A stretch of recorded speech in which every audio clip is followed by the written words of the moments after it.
The Guide of the Black River.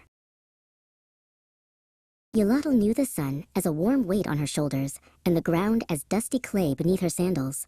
But the strongest certainty in her life was the presence of Zul, her dog.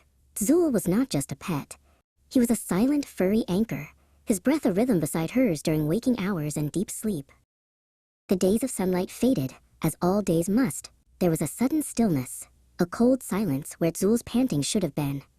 Yolotl found herself standing alone, surrounded by mist the color of dried corn husks, facing a boundless, empty horizon. A familiar sound cut through the quiet, the steady patting of paws. Zul was there, his eyes glowing like embers, no longer bound by earthly frailty. He nudged her hand, not with the playful push of life, but with the firm resolve of a guide who knew the way through the fog. "We walk the path now, down to the House of Fright," Zul's presence seemed to whisper in her mind. Ahead, the mist parted, revealing the entrance to Xibalba, the realm of the dead. But before the gates lay the dark boundary, a wide, swift river, black as volcanic glass. This was the inevitable crossing, the perilous stream that tried to pull the soul down into the endless cold. The soul could not cross alone. It needed the dog who had known its heart, a vessel of pure loyalty, strong enough to carry the spirit to the far bank. Yolotl remembered their shared life, every gentle rub behind the ears, every whispered secret. But she also remembered the moments of anger, the frustrations taken out in careless words or neglectful silences. The crossing depended on those memories, on the honesty of their bond.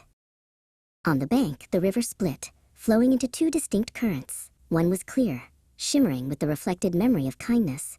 The other was thick and slow, choked with mud and the debris of forgotten responsibility. Zul didn't hesitate. He waded immediately into the clear water, turning his broad back to Yolotl.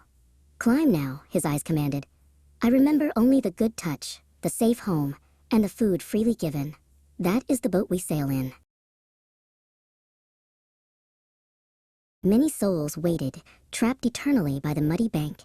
They had mistreated their guides, turning away their affection and life.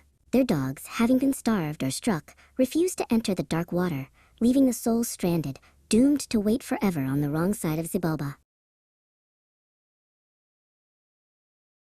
The river current pushed, but Zul pushed back, his strength unwavering. They reached the far shore. Yolotl slid off his back, safe and whole, stepping onto the true path toward the House of Quiet. Zul shook the water from his fur and stood beside her, the journey complete, the loyalty eternal.